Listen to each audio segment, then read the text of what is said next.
달라이라마의 지혜명상 1. 서론.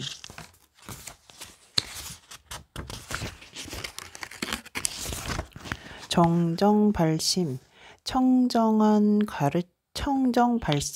청정한 가르침을 전하는 스승으로서 가능한 독자들의 순수한 동기를 일깨우기 위해 지금부터 최선을 다하고자 합니다.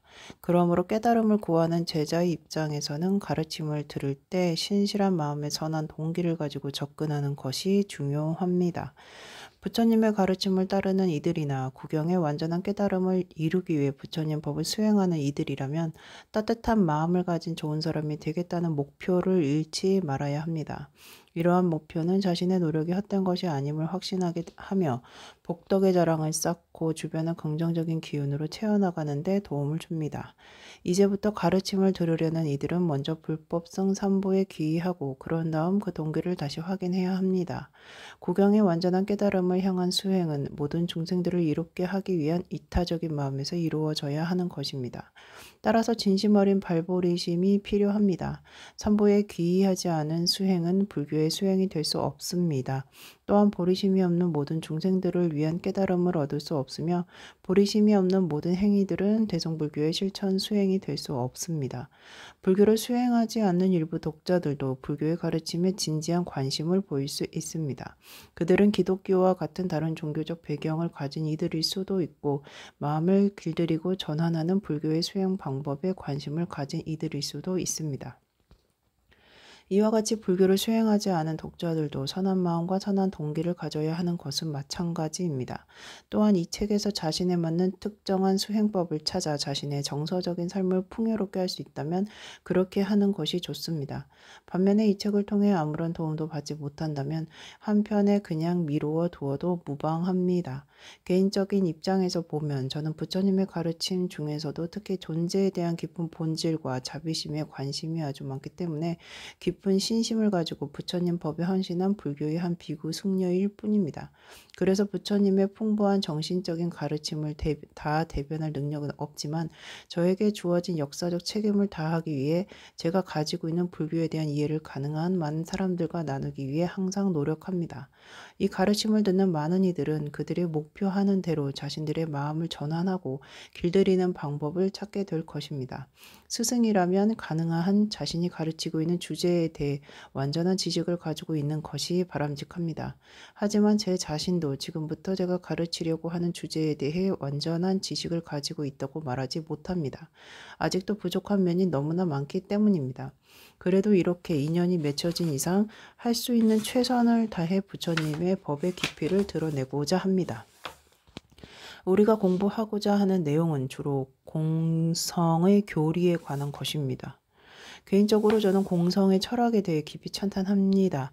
그리고 기회가 있을 때마다 할 수 있는 한 최선을 다해 공성에 관하고 그에 대해 통찰하려고 애씁니다.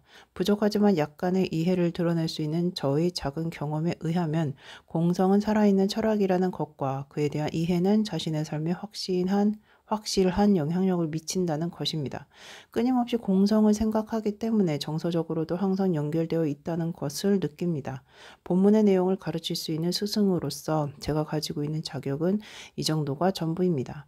부족하더라도 너그러이 이해하시기 바랍니다.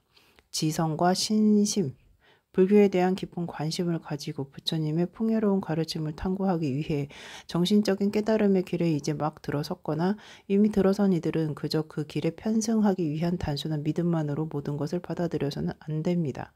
그렇게 하면 냉철한 판단력을 잃게 되고 위험이 따르게 됩니다. 진심으로 헌신하거나 믿을 수 있는 대상을 찾고자 한다면 오히려 냉철한 판단을 통해 얻은 자발적 이해와 확신이 필요합니다.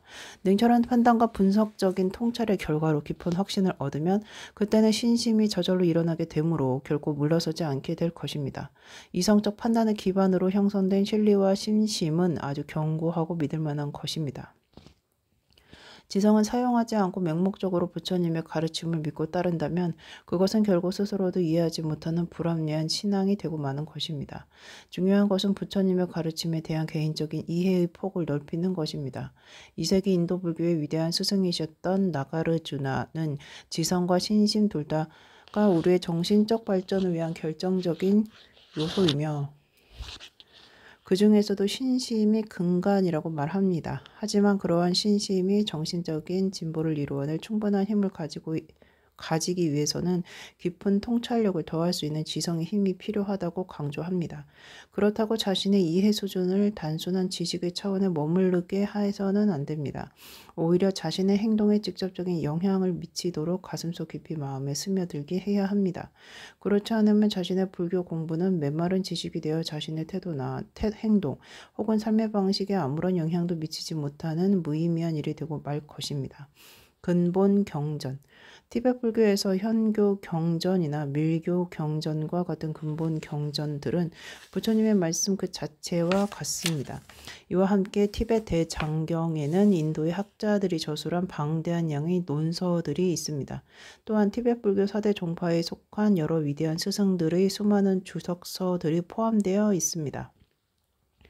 본문에서 부처님의 가르침을 공부하기 위해서 우리가 사용하는 근본 경로는 8세기 인도 불교의 위대한 스승 샨띠 데바 보살이 저술한 입보리 행론 제9장 지혜품입니다. 저의 입보리 행론 구전 법맥은 위대한 명상가이자 정신전 스승이셨던 쿤누 라마 림포체로부터 전승받은 것입니다. 스승께서는 샨띠 데바의 입보리 행론을 기반으로 평생 이타적인 보리심을 수행하신 분입니다. 쿤누 림포체는 이 법을 베뚤 림포체로부터 전승받았습니다. 본문에서는 샨띠 데바의 개성을 주석하기 위해 두 가지 중요한 참고 문헌을 사용할 것입니다. 하나는 캠포길 벤의 저서인데 이 문헌은 닉마파의 용어들을 주로 반영하고 있습니다. 다른 하나는 미냐퀸 쇠의 저서인데 그는 본래 닉마파에 속한 자베뚤 림포체의 제자였으나 자기 자신은 겔룩파의 입장에서 있었기 때문에 주로 겔룩파의 용어를 사용합니다. 이에 따라 제9장 지혜품의 근본 개성을 해설하는 동안 이 두 분의 해석상의 차이점을 주의 깊게 살펴볼 것입니다. 잘 염두에 두기 바랍니다. 지혜의 명상. 지금부터 우리는 반야의 지혜를 일깨우기 위한 명상을 시작하려고 합니다. 명상은 넓게는 모든 수행의 과정과 결과를 아우르고 좁게는 특정한 대상에 집중하거나 그 대상을 분석하여 통찰하는 일입니다. 우리가 입문하고자 하는 명상은 반야의 지혜를 개발하기 위한 명상입니다. 따라서 반야의 지혜를 개발하기 위한 준비가 필요합니다. 스승의 입장에서 보면 대승 반야 바라밀의 수행은 순수한 동기를 기반으로 통렬한 지성과 지극한 신심이 필요합니다. 가공된 지식이나 맹복전 신앙이 아닌 냉철한 지성과 바른 신심이 필요한 것입니다. 더불어 해탈 열반의 지혜를 반드시 성취하여 일체 중생의 윤회고에서 벗어나게 하겠다는 의지가 필요합니다.